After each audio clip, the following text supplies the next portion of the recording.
The all-hands email pinged my laptop at 6:02 p.m. From Leo Hale. Subject urgent. All staff tomorrow 9 a.m. Body, mandatory meeting. Conference room. Do not be late. We are discussing the future of Dynamo Records. I forwarded it to my personal email, closed my royalty tracking spreadsheet, and finished my lukewarm tea. Leo always used bold red text for urgent. It meant he'd messed up again and needed an audience to watch him blame someone else. My name is Maya Hale. For 12 years, I've been the head of administration at Dynamo Records, the indie label our father, Frank, started in his garage. That is a fancy title for the person who actually files the copyrights, processes the mechanical royalties, and fields calls from angry artists asking where their money is. My older brothers are the stars. Leo is the vision. He is the AR guy. He has the ear. He finds the talent. He wears $800 sneakers and takes meetings at clubs. Max is the hype. He is the marketing chief. He handles the branding, the social media, and spends more on album launch parties than we make on the albums. I'm the one in the back office, under the flickering fluorescent light, making sure the streaming metadata is correct so we get paid 9/10 of a cent per play. They call me Radar. Like the guy from Montpes and Tage. The reliable one who just makes the paperwork happen. I left the office at 7, walked past the lobby wall covered in gold records from a decade ago, and took the subway home to my small, quiet apartment. They all lived in downtown lofts, paid for by the company. I paid my own rent. I got home, heated up some soup, and opened my other laptop. The one they didn't know about. I logged into the portal for Cadence Publishing Group, my company. It was registered in Delaware. Its mailing address was at UPS Box. Its bank account was in Switzerland. I looked at the dashboard. Cadence Publishing now owned, outright, the publishing rights to 78% of the Dynamo Records active catalog. Not the master recordings, the label technically owned those. I owned the songs themselves. The lyrics. The melodies. The actual intellectual property. It turns a recording into a liability. You can't put a song in a movie, a commercial, or a video game without my signature. You can't even press a new vinyl record without paying my company a mechanical royalty. Which they hadn't. For 3 quarters. I checked the outstanding invoice spreadsheet. Dynamo Records owed Cadence Publishing $1.84 million in unpaid, mandatory licensing fees. Leo and Max thought they were broke because they had bad luck. They were broke because I had been systematically, legally, and quietly draining them dry for 5 years. I had been buying the assets right out from under them, using their own incompetence as leverage. It started with a band called The Summer Kills. Leo had signed them, promising them the world. Max spent $200,000 on a launch party that involved an open bar and a live elephant. The album sold 4,000 copies. The band got dropped. 2 years later, they were playing in bars, broke and angry. I had approached the lead songwriter, a guy named Ben. I met him at a coffee shop. I didn't come as Maya Hale. I came as a representative for Cadence Publishing. I explained that Dynamo only owned the recording of his failed album. He, the artist, still owned the songs. He didn't know this. Leo and Max never explained the difference. They just made him sign a 360 deal that was barely enforceable. I offered him $20,000 in cash. Right then. In exchange for 100% of his publishing rights for that album. It was more money than he'd seen in his life. He signed. A month later, I was at a music supervisors conference. I wasn't there as Dynamo. I was there as Cadence. I pitched the Summer Kills catalog. Not the album. The songs. A supervisor for a major car company loved one of the tracks. That car commercial sync license paid $150,000. All of it went to Cadence. Dynamo Records got nothing. Leo and Max probably heard the ad on TV and complained that some big corporation had ripped off their sound. I did this 32 more times. I found the broke, forgotten songwriters Leo had signed and dropped. I offered them cash for their publishing. They always said yes. I built a catalog of quiet, valuable assets. I licensed them for indie films, for European cell phone ads, for streaming service background music. All the while, I sat in my cubicle at Dynamo, I processed the dwindling royalty checks. I listened to Leo yell about needing one more hit.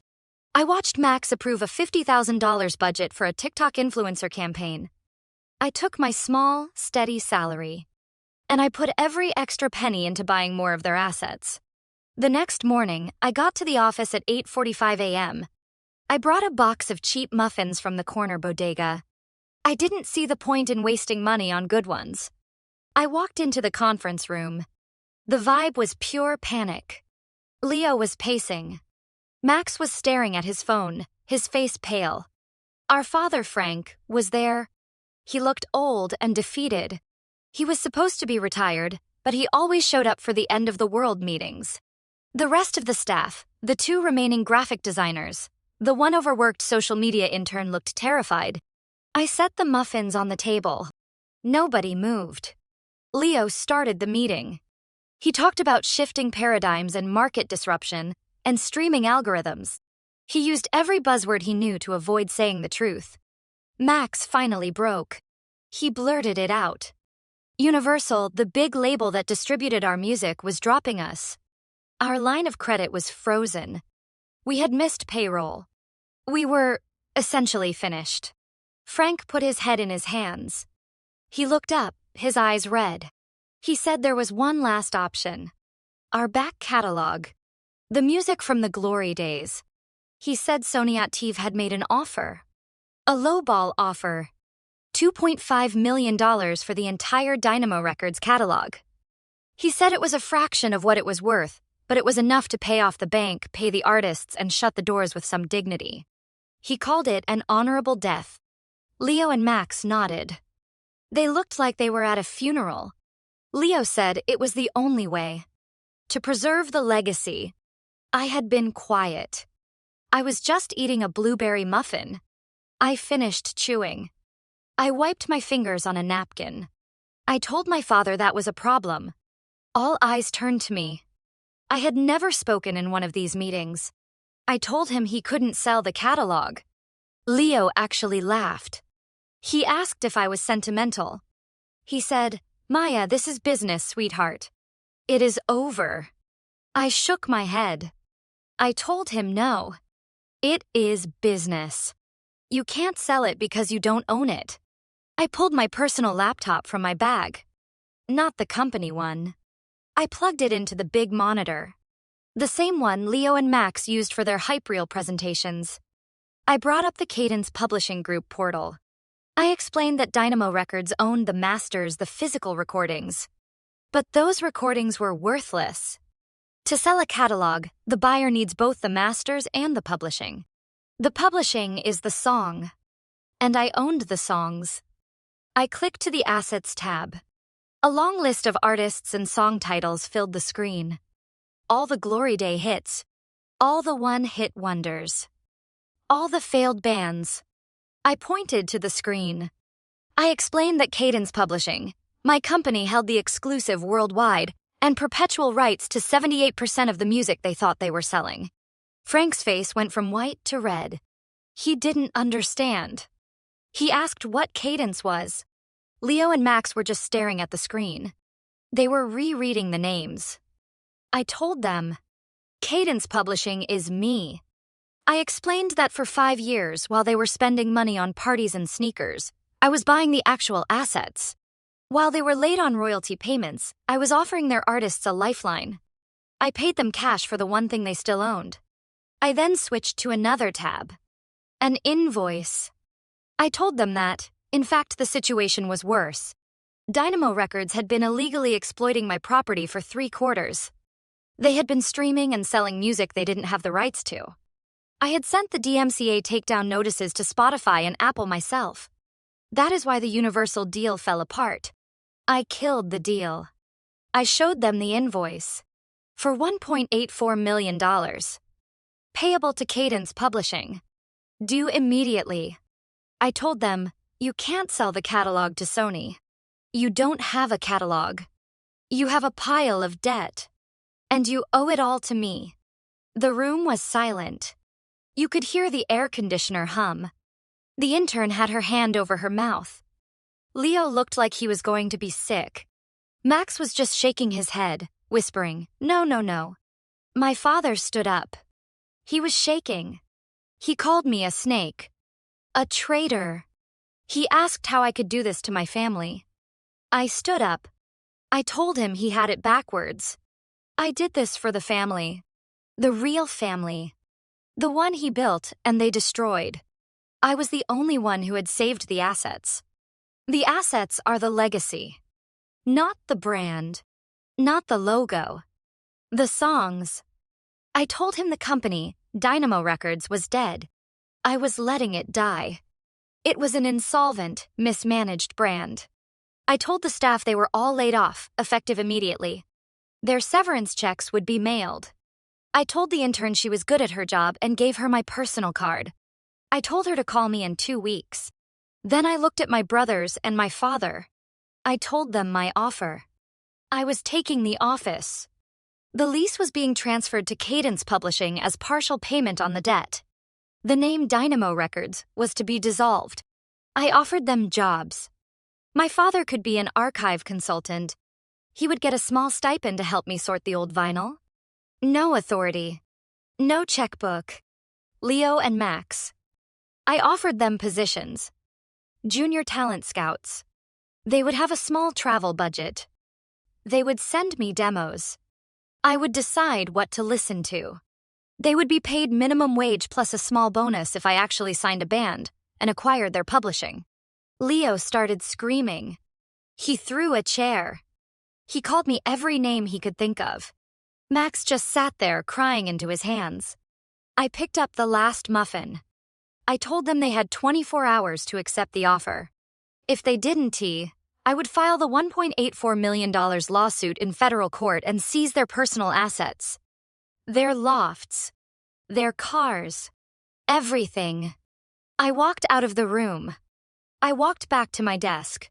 I started packing my personal items into a box. The office was quiet, except for the sound of Leo still screaming in the conference room. It took Leo 23 hours to accept.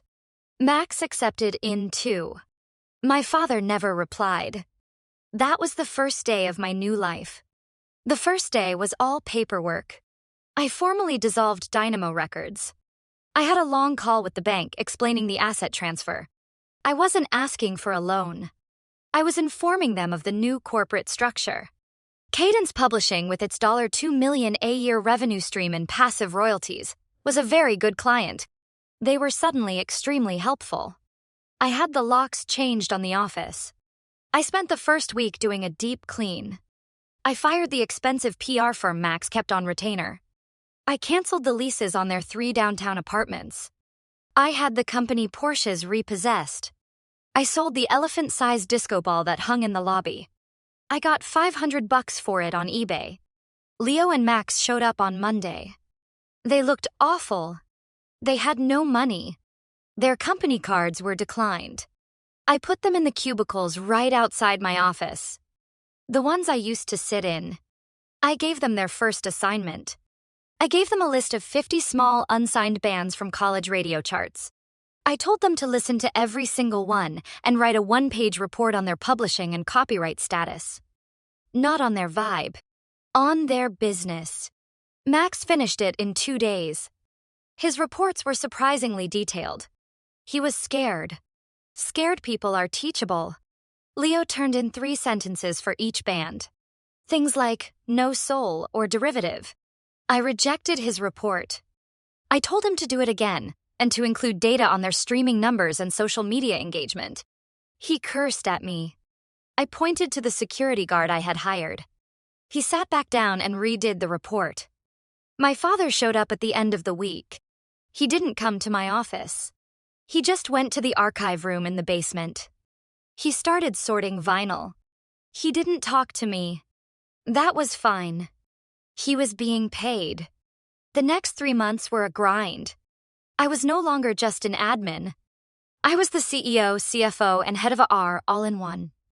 I called the intern. The one from the meeting. Her name was Sarah. I hired her as my director of operations. She was smart, organized, and not impressed by my brothers. She was perfect. Together, we rebuilt the business. But we didn't build a label. We built a publishing house. I explained to her that labels are for suckers. Labels pay for recording, for marketing, for tours. They take all the risk. Publishing is for smart people. Publishing is an asset. It is a piece of property, like a house. You just sit back and collect rent every time someone uses your song. We didn't sign bands. We signed songwriters. I taught Sarah how to read a royalty statement. I taught her how to spot a bad contract. I taught her how to find the real talent, the songwriter, who was usually the quiet one in the back, not the loudmouth singer. I sent Leo and Max out. On buses. Not planes. They went to small clubs in college towns. They hated it. They hated the cheap motels. They hated the bad food. But something funny happened. Without the pressure of finding the next big thing, Leo's ear actually started working. He sent me a demo from a folk singer in Austin. A woman with a scratchy voice and lyrics that felt like a punch to the gut. She was a brilliant writer. I flew to Austin myself. I sat with her in her kitchen. I didn't promise her $1 million video. I didn't promise her fame. I offered her a $50,000 advance. In cash. In exchange for a 50/50ths publishing deal. And I offered her a spot on a songwriters retreat I was hosting with some of the bigger names in my catalog. I offered to connect her. I offered her a career, not a lottery ticket. She signed. I took her songs. I didn't try to make her a pop star. I took one of her ballads and got it placed in the season finale of a massive streaming show. The sync fee was $250,000. I split it with her. 50/50ths. She made more in one night than Dynamo Records had paid its artists in a year. She was loyal to me for life. I did this again. And again. Cadence Publishing grew. We weren't cool. We were profitable. We were respected. Songwriters wanted to sign with us because we paid on time, and we got their music placed. Max turned out to be a data wizard. He stopped caring about hype and started caring about metrics. He could predict which song on an album would have the best streaming potential based on its structure. He could build an audience for a new artist with almost no budget. He was good at his job, now that his job was real. I moved us out of the old, flashy office. We moved into a smaller, nicer space with better light. I gave everyone, including my brothers, a standing desk and good health insurance. Leo still chafed. He still missed being the man. But he loved music. And I was the only game in town that would let him work in music. So he stayed. He still found talent. I still sifted through it. My father sorted the entire archive. It took him a year. When he was done, he came to my office. He placed a single, rare vinyl record on my desk. It was the first song he ever produced. He told me he was proud of me. He said I was the only one who had his father's, my grandfather's busyness sense. He said I had saved the music. He retired for real. He moved to a small beach town. I still send him his consulting check. He cashes it. Last night, I was at an industry awards dinner. I was there to accept an award for Independent Publisher of the Year. I was wearing a simple black dress, not $800 sneakers. My brothers were at my table. They were wearing suits that they had paid for themselves. They clapped when I won. I walked up to the stage. I accepted the award. I thanked my team. I thanked the songwriters. When I got back to my seat, Leo was talking to a manager for a big new artist. He was explaining the finer points of streaming royalty splits. He was using the right words. He sounded smart. Max was showing the same manager a dashboard on his phone, detailing a marketing plan for a similar artist. They were working. They were competent. I left them to it. I went home. I made tea. I opened my real laptop. The one that runs my life. The dashboard for Cadence Publishing looked good. Our revenue was up 40% year over year. The sync license for the folk singer's song had just been renewed for an international campaign. I looked at the numbers. They were solid. They were green. They were predictable. My name is Maya Hale. I am the president and sole owner of Cadence Publishing. I run a quiet, boring, and extremely profitable company. My brothers work for me. The family business is, for the first time in its history, actually solvent. The checks are in the mail. The copyrights are filed. And the music is safe. Because I own it.